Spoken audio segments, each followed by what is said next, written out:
Ok, creo que ha llegado por fin el momento de hablar del final de Shingeki no Kyojin. No es broma, llevo sin abrir el guión de este video desde el 2 de septiembre, por lo que tampoco estoy muy seguro de qué es lo que Gambit Son del pasado esperaba. Pero eso sí, he adaptado algunas cosas viendo lo último que ha sucedido en el manga, Falco colándose a la fórmula básicamente. La última temporada de la serie ha comenzado justamente esta semana y considerando que faltan a lo mucho 5 capítulos, la especulación ante cómo va a terminar es enorme. Más cuando el propio mangaka nos ha venido revelando sus sentimientos al crear el final, generando dudas con respecto a las teorías que se tenían en el pasado. Sin embargo, creo que ya se nos ha entregado lo suficiente como para poder predecir el final o por lo menos deslumbrarlo un poco. Así que eso es lo que haremos hoy, analizando lo que nos ha entregado Hajime Isayama. Daré mi predicción del final de la obra, tratando de atender y entender lo que nos ha entregado tanto en manga como en anime, donde los simbolismos en planos y montajes son más claros. Por lo que si tú te quedaste en la tercera temporada o acabas de empezar la última, te recomiendo dejar el video y regresar cuando le haya atinado al final para dejar tu like o cuando me haya equivocado completamente y te puedas reír de mí. Pero eso sí, como dato puntual, viendo la producción de Shingeki no Kyojin, mi primera predicción es que la final season será dividida en dos partes, una de 16 episodios y otra de 10 o 12, así que tampoco esperes ver el final animado pronto. Sin nada más que decir,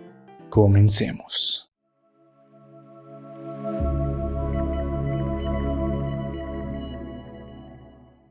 Ok, antes de todo, la teoría del final viene hasta el minuto en pantalla. Sí, lo sé, es en mucho tiempo. Y no es que el resto sea relleno, solo que te daré todas las bases de la teoría en el resto del video. Pero si esto te da bastante igual, sáltate hasta la teoría, no me enojo. Antes de proseguir con las opciones que yo veo para el final, debo explicarte algo. Dentro de cualquier obra narrativa existen dos recursos y o elementos que se conocen como planting y payoff. El primero sucede cuando plantas algo dentro de tu obra para poder sembrar la cosecha de esto. La siembra es algo bastante sencillo, una escena en la cual justifiques lo que se vendrá después. En cambio, la cosecha suele ser un plot twist, un golpe para evolucionar un personaje, una escena mejor llevada o simplemente un recurso para no perder el sentido en tu obra, a lo que se le llama como payoff. Recibe este nombre porque es un pago a tu espectador para que comprenda las cosas de mejor manera y no se sienta aturdido ante lo que podría parecer un elemento salido de la nada. Por razones obvias no puedes hacer la cosecha antes que la siembra porque quedaría únicamente como un guionazo mal hecho, y mientras mayor quieres que sea el impacto de este pago, entonces la siembra tiene que ser mayor. Pero ¿cómo se mide esto?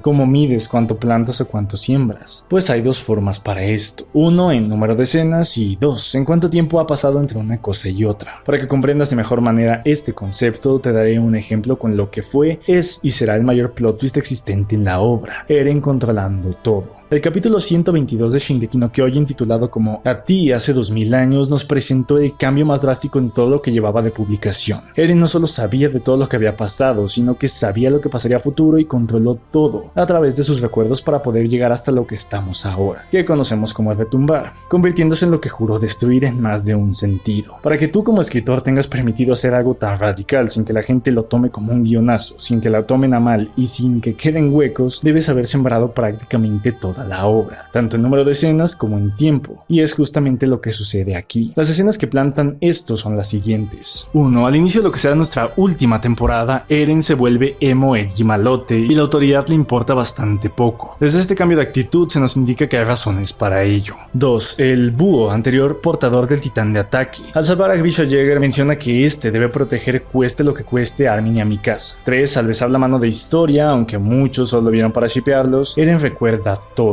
y si bien el espectador le parece que está viendo sus recuerdos pasados, gracias al pago vemos que recordó sus recuerdos futuros. Y aunque desde aquí ya está justificado relativamente bien, y se llama presentar los últimos para quitar completamente las dudas. 4. Eren en el segundo episodio siendo separado de los otros por su padre, para algo que desconocemos, donde en posteriores flashbacks lo veremos llorando y casi poseído. Y 5. Un Grisha atacando a la familia real sin razón aparente. El cómo funcionan los recuerdos del titán de ataque nos terminan por deslumbrar todo, revelándonos la razón detrás de ellas para elevar el plot twist del futuro. Como puedes ver, se plantan esas dudas para contestarlas en el futuro con un payoff muy fuerte. Y estoy seguro que muchos otros autores habrían hecho todo al revés, es decir, el giro como planting, mostrando el futuro al inicio, afinando una escena después. Cof, cof. Pero a ver, ¿por qué te cuento todo esto? ¿Por qué nos importaría saber qué es un planting y un payoff? Porque si queremos asumir asumir que Isayama sacará un buen final, entonces necesariamente tiene que haber escenas plantadas que nos inviten a predecir lo que sucederá, y no podemos guiarnos por lo obvio. El problema es cómo identifico un planting y un payoff, pues es prácticamente imposible, ya que toda escena que nos muestren es potencialmente una plantación de payoff. Es decir, hasta que no termine no sabremos si servirá de algo o no cada escena, pero para predecir de la forma más fácil hay que acotar nuestras posibilidades y analizar si hay plantings referentes a estas. Sabiendo esto, es algo clave preguntarnos en dónde estamos y a dónde vamos. Recientemente Eren activó el retumbar, haciéndose un ejército de miles o tal vez de millones de titanes colosales, que lo rodean a manera de escudo mientras él realiza un ataque genocida ante la humanidad afuera de la isla Paradis. Han pasado algunos días y la ahora alianza de la humanidad está unida para intentar detenerlo. Al principio parecía casi imposible alcanzarlo por la ventaja que los titanes le llevaban, pero lograron acercarse lo suficiente, perdiendo la primera batalla gracias a que Ymir, la titán primigenia, ha traído a los titanes del pasado, aumentando las posibilidades de victoria de Eren, dejándonos ante las puertas de lo que será el clímax de nuestra historia y a un par de capítulos de saber qué es lo que ocurrirá. Justamente ahí es donde estamos, dejando toda la resolución a dos posibilidades muy generales: Eren gana o Eren pierde,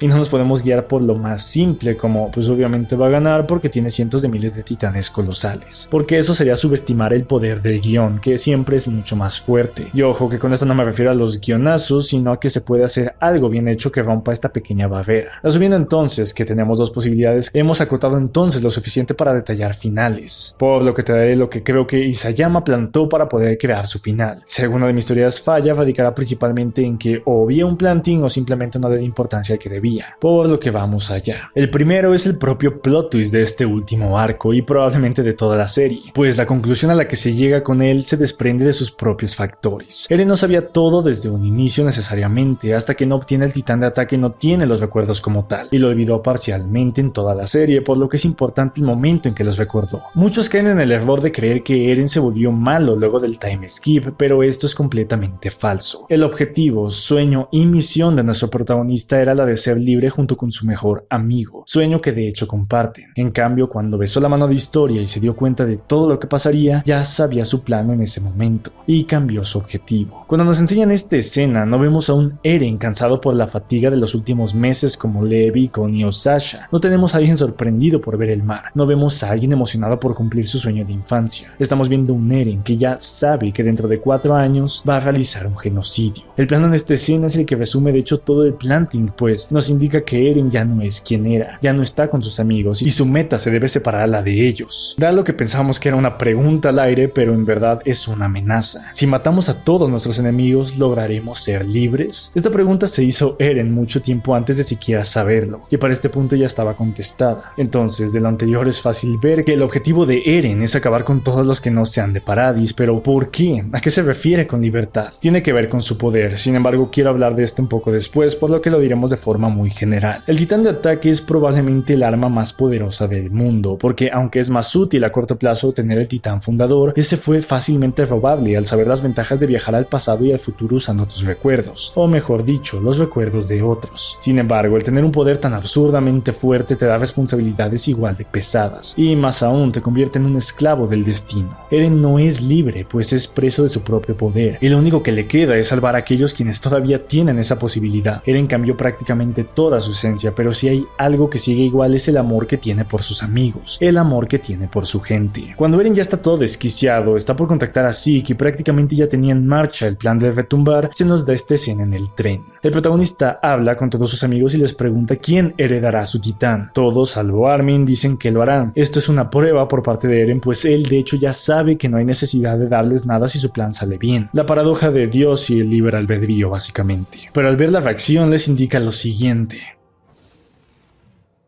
para él todos son importantes y no puede permitir que vivan poco tiempo. De hecho, esto mismo reafirma el hecho de que su plan sea liberarlos, pero a todos, digo, podría estar mintiendo, ¿no? Es malo al fin y al cabo, pero la verdad es que yo lo dudo. En el momento en que Historia se vio amenazada por cuestiones burocráticas, Eren no dudó en hacer que ella se embarazara. Y ok, aquí tengo que hacer un paréntesis. El hijo de Historia puede o no puede ser el hijo de Eren, y creo que hasta cierto punto será irrelevante. Sea como sea el final, solo hay uno en el que veo que esto puede influir, pero pero lo veremos más adelante. En todo caso, sea suyo o no, esto salvó a la chica, pues son amigos. Que por qué ella y no los demás si son amigos igualmente, pues de hecho ok, sí es distinta hasta cierto punto para un plan alocado como el que dije que diré después, pero sigue siendo un claro factor de que la quería proteger. Aún así, pase lo que pase, incluso mintiendo, algo está claro. Eren puede no querer a Jan, a Sasha, a Connie, a Hanji o a Levi, pero Mikasa y Armin, esa es otra historia. Si algo está claro es que para Eren sus amigos de la infancia son extremadamente importantes, y no solo digo por el lazo afectivo que poseen, en verdad, podríamos verlo de la forma más egoísta posible, donde él ya no los quiera, y seguiría dependiendo de ellos. ¿Por qué? No tengo la menor idea, pero es algo de lo que tenemos certeza gracias a que el protagonista influyó en su padre y el búho, para que los chicos estén donde estén en estos momentos, y de hecho lo podemos ver desde otras dos perspectivas muy amplias. Uno, Eren los necesitaba porque sin ellos se moriría toda la serie, como justamente vimos, o dos, que es lo que yo creo más probable, Eren los necesita para poder terminar con su plan. Y sé que esto parece bastante contradictorio con lo que hemos visto en los últimos 20 o 25 capítulos de manga, pero tenme paciencia. De momento solo hay que dejar la existencia de estos dos chicos como un planting muy grande. Yéndonos un poco más a lo específico, me parece que hay algunas cosas interesantes por comentar del deuteragonista y la tritagonista. Armin siempre ha sido un personaje bastante hateado, especialmente después de la muerte de Erwin, donde muchos dicen que entre comillas, a partir de ese momento no ha hecho nada relevante, pero honestamente es mera hipocresía, ya que ha hecho exactamente lo mismo que Levi y este güey sí lo ama. De cualquier forma, yo tengo una apuesta muy grande por este personaje, y es simplemente por su naturaleza. Armin representa la disrupción, el pensar diferente y la paz. En un mundo que exige luchar, es el único al que hemos visto tratando de evitar esto, y sumándole algunos simbolismos en la historia me hace a mí afirmar lo siguiente: si alguien vence a Eren, no digo que lo vayan a hacer necesariamente, pero si alguien vence a este personaje, ese va a ser Armin, ya sea hablando, luchando, siendo el único capaz de crear un plan para hacerlo o como sea. En verdad, creo que como han ido los sucesos lo remarcarán así. En estos momentos estoy leyendo mi guión y me doy cuenta que el Gambit de septiembre dijo que lo único que estorba en Armin creando el plan de la victoria es Hanji, y me parece hasta profético y de miedo que justamente unos días después Isayama la matara. Pero bueno, volviendo a lo nuestro. La muerte de Erwin y nombramiento de esperanza de la humanidad en el chico, la reciente asignación como comandante y su naturaleza son los que me hacen creer todo esto. Por otra parte, la señorita Yo siempre te he odiado tuvo precisamente esa escena y nos dejó en shock a todos, porque no podíamos entender la razón de por qué Eren se volvió tan malote con ella. Como ya saben, yo creo en verdad que los Ackerman poseen un rasgo en común, y es que estos se vuelven seguidores de una persona, y no me refiero a que este rasgo sea algo genético o nada por el estilo, sino que es un rasgo narrativo, impregnado en la escritura de la obra, y dicha estructura de personaje es lo que ha terminado por esclavizar a Mikasa, en este caso con Eren, el protagonista, a niveles enfermizos, y esta actitud es una que va opuestamente al nuevo cometido de Eren, es decir, ser libres. Muchos piensan que Mikasa no ha sido desarrollada en ningún momento, pero esto realmente no es cierto. Desde su infancia hasta la actual última temporada hay un cambio considerable, solo que su desarrollo se estancó en un momento bastante claro, que es cuando se esclavizó de su amo, por así decirlo. Y ojo, no es algo que sea malo per se, porque dichas palabras de hecho calcan también en Levi por ser Ackerman, pero quiero que entiendas a qué va esto. La escena en la que Eren le dice a Mikasa que la odia es exactamente igual a Dobby: eres un elfo libre pero mejor hecho, más crudo y con más trasfondo. Es la liberación de las cadenas de la chica, es la separación que hay entre ellos, y esta escena lo deja más claro.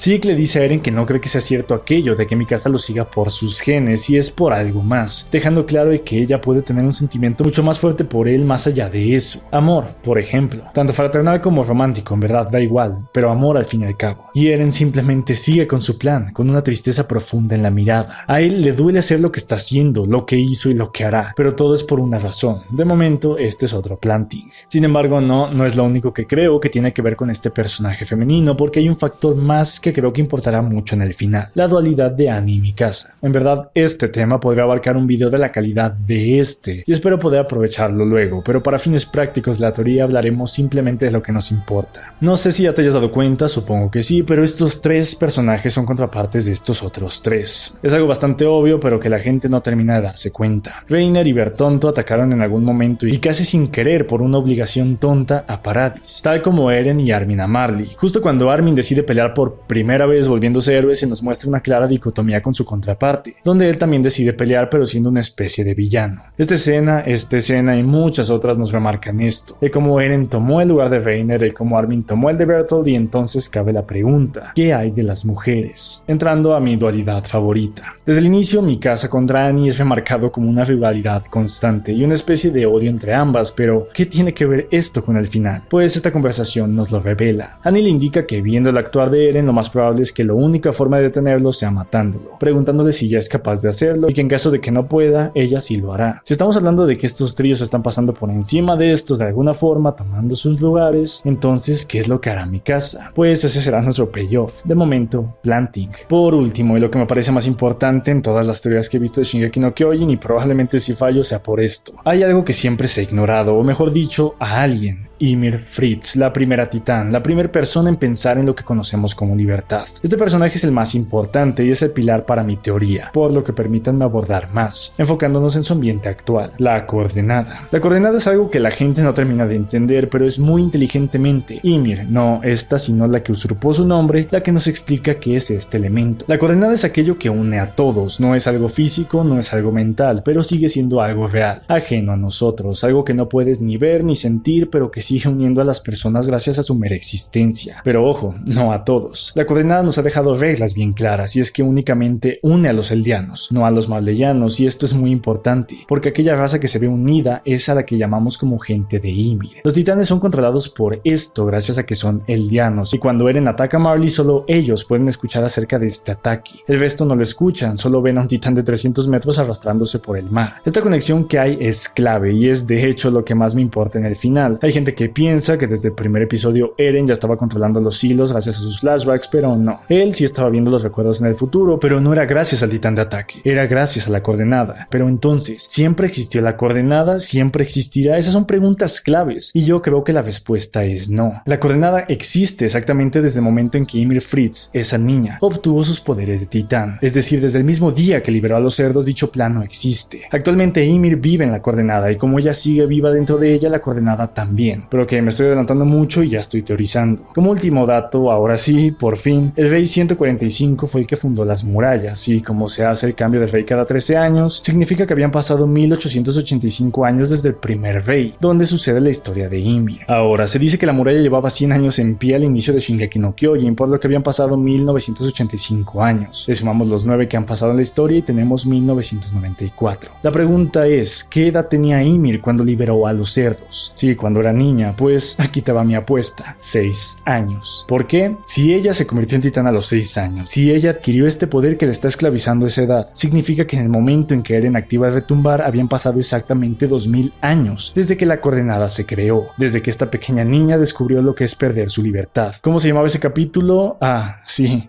a ti. Hace 2000 años. Con todos estos datos ya tenemos lo suficiente para poder dar la teoría que pienso que va a suceder. No creo que pase exactamente como digo, pero creo que una gran parte de los acontecimientos que mencionaré tendrán cabida. En primer lugar, el objetivo de Eren. El protagonista, efectivamente sí, como sabemos, quiere salvar a sus amigos. De hecho, quiere salvar a todo Paradis. Y lo que está haciendo sí es para lograrlo. Pero te preguntarás, ¿por qué los trató mal entonces? Pues es simple. Está siendo controlado por Ymir. Y ok, esto suena muy fuerte, pero en verdad no lo es tanto. Y deja que te explique. Aquí y aquí, él estaba actuando por su propia cuenta. Él quería hacer lo que hizo, pero tiene un porqué. Y es que no es hasta aquí que Ymir se apoderó de él, por decirlo de alguna forma. En el momento en que el retumbar se activó, Eren le dio la libertad a Ymir. Él la liberó de las cadenas que la tenían en la coordenada, y esta lo comenzó a controlar para actuar casi por instinto. Sé que suena muy loco, pero no lo es todo, y hay algunas cosas que siento que refuerzan aún más esto. Ymir, 2000 años antes, en el pasado, cuando perdió su libertad como ser humano al convertirse en titán, y cuando seguía siendo esclavo del rey, fue agarrando asco, odio y miedo por lo que era capaz la humanidad. Por eso no se sentía como alguien libre, no se sentía con la capacidad de hacer algo por ello, y la vida como una esclava simplemente no fue una opción para ella. Es por eso que no dudó un solo instante en dejarse morir por una cosa tan tonta como una lanza, deteniendo su regeneración. Y es de hecho también por esa razón que no dudó en escapar dentro de sí misma, en lo que conocemos como coordenada, donde podría pasar el resto de su existencia sin las hostilidades del mundo, pero siendo una esclava o una diosa de sí misma, dependiendo de cómo lo veas eres tú. Eren la liberó, le convenció que no era una esclava y la obligó a actuar, a hacer lo que ella siempre había querido hacer, acabar con todo el mal del mundo, es decir, con todos aquellos monstruos que habitan en él, los seres humanos. Es por esta razón que hay eldianos muriendo. Ymir está controlando físicamente a Eren para completar su anhelo, mientras que él simplemente no escatimó en detalles, solamente le importa que no mueran los que están en la isla, y es gracias a aceptar ese poder y ser controlado que lo está consiguiendo. Y verás, aquí es donde todos los plantings tienen que converger. Si bien matar a todos afuera era una opción buena para conseguir la paz, ya vimos que inclusive se creó el caos dentro de la misma civilización hace 2000 años, únicamente por la existencia de los titanes, y cómo este poder corrompe, por lo que la historia se repetirá siempre y cuando haya titanes. Si lo vemos en una metáfora de guerra, siempre y cuando haya armas, habrá problemas. Y la única forma de que no haya esto es matando a los eldianos entonces, ¿verdad? Pues no. Yo creo que es Ymir, la existencia de ella, y la coordenada la que hace que los eldianos puedan estar conectados y convertirse en estos seres. Por lo que si matas a Ymir, si rompes la coordenada, esto se arreglará. Y es gracias a esta idea, a este payoff teoría, que los plantings tienen sentido. Porque ¿cómo matas a Ymir? Pues matando al portador del fundador. Pero la antigua portadora se murió y no le pasó nada a Ymir. Estarás preguntándote, pero esto se debe a que estaba en clara la coordenada. Esta vez ella decidió salir, esta vez ella está controlando al fundador y esta vez ella puede morir. Y yo creo que matando a Eren entonces es la respuesta que tenemos para contestar todo lo que te dije antes. Eren, gracias al poder del titán de ataque, vio su pasado, el de sus antecesores y, más importante, vio su futuro. Por lo que entonces tiene todo el sentido del mundo de que él haya previsto que la iban a controlar, sabiendo lo que pasaría después de esto, sabiendo que es un simple peón más dentro de su plan, uno con el cual vencerá a Ymir. Algo que refuerza esto es el hecho de que cita a sus amigos a la coordenada y les explica que no piensa hablar,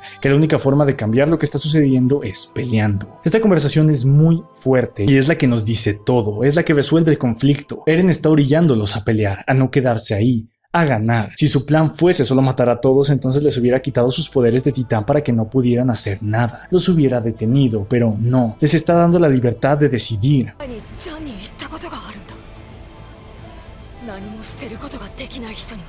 Les está dando la libertad de escoger cómo vivir.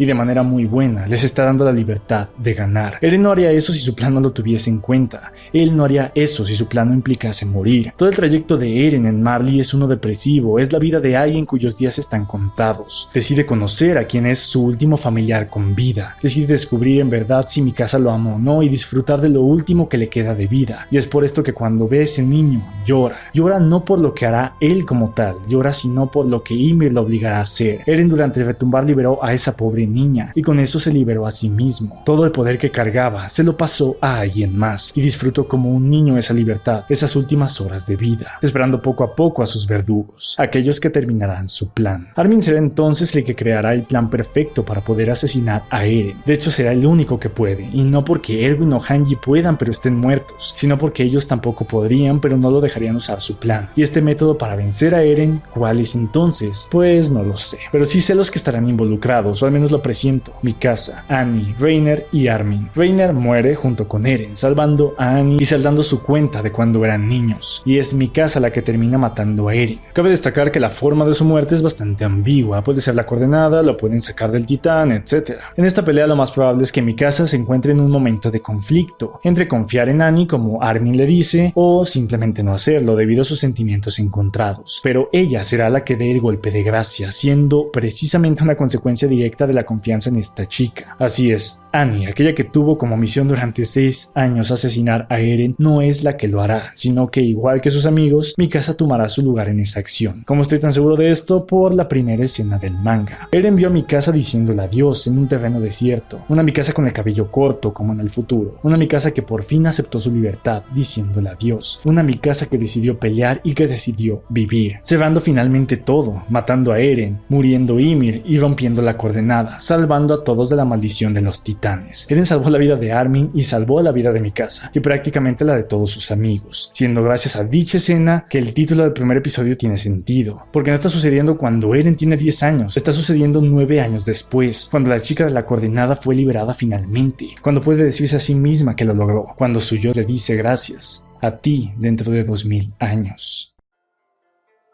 Honestamente me gustaría que el final de esta serie tuviese alguna de las resoluciones que te di aquí, porque en caso de ser así se podría elevar el personaje de Armin, Mikasa, Annie e inclusive el de Levi y Erwin estando muerto, gracias a tomar la decisión correcta a la hora de entregar la esperanza al chico. De igual forma, Eren podría terminar como un personajazo y se evitarían muchos guionazos, pero bueno, no es una teoría perfecta. Si te soy muy honesto, creo que tiene demasiados detalles, porque no se nos ha revelado lo suficiente o simplemente no pensé tan bien para este video y puede que la decisión que haya tomado al hacer la teoría esté equivocada. Es decir, si no fuese que Ymir controla a Eren pasaría todas estas otras cosas, pero no quiero hacer otro video. Y la realidad es que yo veo más posible que pase esto. De cualquier forma, no soy un ser omnipotente y antes que hundirme más en caso de que esta teoría esté mal, me gustaría que sepas cuáles son los detalles que tengo con ella. Marley. Precisamente en toda la teoría Marley no fue tocada como tal, pero es que no encontré dónde ponerlos y cuando hablo de ellos me refiero a Gabi, Falco y bueno, todos ellos. Porque no sé si ya te diste cuenta, pero Shingeki no Kyojin trata de la guerra, de lo inútil que es y se usa un paralelismo entre este pequeño demonio y Eren, de cómo la ignorancia genera odio, pasando lo mismo con Falco y Armin siendo los disruptores y bueno, con los demás. Y en el único lugar en el que creo que podrían entrar es especialmente en el plan de Armin, trabajando en conjunto y dando un mensaje de trabajando unidos somos más fuertes o algo por el estilo. Lo cual de hecho no sería Disney si te lo estás preguntando, pues como viste podría ser muy crudo el final, un buen mensaje de que nadie gana en las guerras. Pero me sigue sabiendo algo mal y es que Falco, en el guión lo tuve que corregir porque cuando lo escribí aún no pasaba nada de lo que tenemos ahorita, pero lo explico. Había escrito que Falco era necesario para que Annie pudiese llegar a la pelea y sucediese lo que dije, y que lo más probable es que él haría algo para llevarla, solo que la verdad no creí que se convertiría en un titán volador. Pero honestamente, utilizar al chico solo para esto me parece raro, tonto y desaprovechado, hasta cierto punto débil, por lo que no estoy seguro de qué papel tendrá en la historia, el cual de hecho siento cada vez más que es muy relevante. Y antes de que digas que lo del titán que vuela es un guionazo, déjame te digo que ya había un Reddit de un gringo diciendo que Falco volaría hace 3 años. Una teoría locada, pero que terminó siendo cierta, por lo que si él pudo deslumbrarlo, no lo sacaron apenas hace 3 capítulos. Pero bueno, como sea, estoy apostando también a que va a ser algo importante y me arruine la teoría, pero ojalá y no suceda eso. Y ya por último, viendo los huecos que quedan con lo que te dije, te diré muy brevemente la otra teoría locada que tengo. Todo es un bucle con tal de explicar que las guerras nunca se terminan. Eren muere, pero lo que te dije de los titanes muriendo junto a la coordenada no pasa, e Ymir sigue creando guerras como venganza a la humanidad. Lo sé, es malísima, pero realmente no encuentro la forma de tapar mis huecos, por lo que lo dejaremos así. Si tú tienes alguna teoría, algo que agregarle a la mía, que desmiente por completo todo lo que te acabo de decir, o simplemente algo que comentar al respecto de esto, lo puedes poner en la caja de comentarios. Al final los estaré leyendo.